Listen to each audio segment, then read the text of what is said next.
Assalamualaikum warahmatullahi wabarakatuh. Perkenalkan, nama saya Dunilawati dari kelas 2Q dengan NIM 2023143613. Di sini saya akan menyampaikan materi tentang pendidikan Pancasila dengan dosen pengampu Bapak Dr. Haji Hendra Wijaya, SAG MPDI.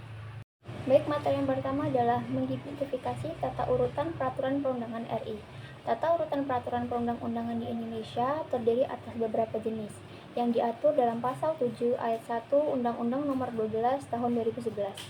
Hierarki peraturan perundang-undangan di Indonesia adalah sebagai berikut. Yang pertama yaitu Undang-Undang Dasar Negara Republik Indonesia tahun 1945. Peraturan negara yang tertinggi dalam negara yang memuat ketentuan-ketentuan pokok dan menjadi salah satu sumber daripada peraturan perundangan lainnya. Yang kedua adalah Ketetapan Majelis Permusyawaratan Rakyat atau MPR. Berada di urutan kedua tertinggi tata urutan peraturan perundangan-undangan di Indonesia, ketetapan MPR dibagi dua, yaitu ketetapan MPR yang memuat garis-garis besar dalam bidang legislatif dilaksanakan dengan UU dan ketentuan MPR yang memuat garis-garis besar dalam bidang eksekutif dilaksanakan dengan keputusan Presiden. Yang ketiga adalah undang-undang atau peraturan pemerintah pengganti undang-undang. Peraturan yang berfungsi sebagai pengganti undang-undang yang berisi perubahan atau penggantian undang-undang yang telah berlalu. Yang keempat adalah peraturan pemerintah. Peraturan yang dikeluarkan oleh pemerintah untuk dilaksanakan undang-undang. Yang kelima, peraturan presiden. Keputusan presiden yang berisi perintah atau instruksi yang harus dijalankan oleh pemerintah dan masyarakat. Yang keenam adalah peraturan daerah. Peraturan yang dikeluarkan oleh pemerintah daerah, provinsi, dan kabupaten atau kota yang berisi perintah atau instruksi yang harus dijalankan oleh masyarakat di wilayah tersebut. Nah, mengenai makna dan tata urutan peraturan perundang-undangan di Indonesia, peraturan perundang-undangan yang berlaku mempunyai hierarki atau tingkatan. Peraturan yang satu mempunyai kedudukan lebih tinggi dibandingkan dengan peraturan yang lain.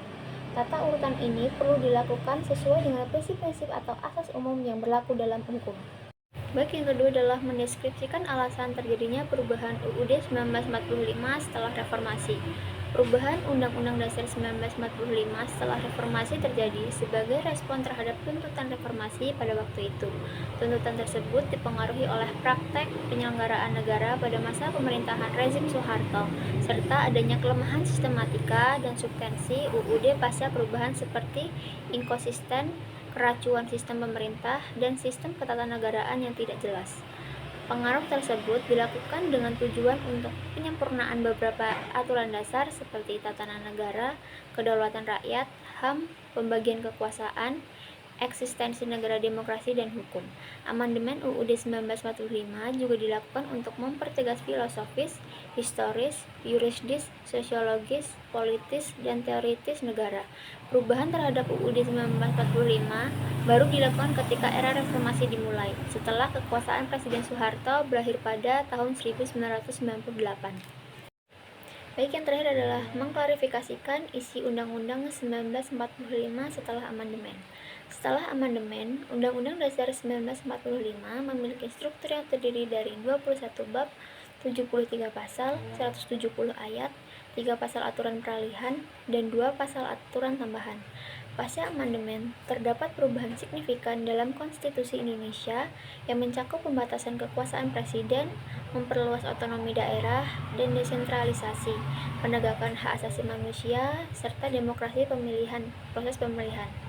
Amandemen UUD 1945 bertujuan untuk menyempurnakan aturan dasar negara yang disesuaikan dengan aspirasi bangsa dengan fokus pada pembatasan kekuasaan presiden, pergeseran kekuasaan dalam pembentukan undang-undang dari presiden ke DPR, serta pembatasan masa jabatan presiden. Selain itu, amandemen dilakukan dengan tetap mempertahankan pembukaan UUD 1945 dan memasukkan penjelasan yang semula terletak di luar naskah ke dalam pasal-pasal atau batang tubuh. Baik, mungkin hanya itu materi yang bisa saya sampaikan. Mohon maaf jika ada kesalahan dalam penyampaian. Saya akhiri. Wassalamualaikum warahmatullahi wabarakatuh.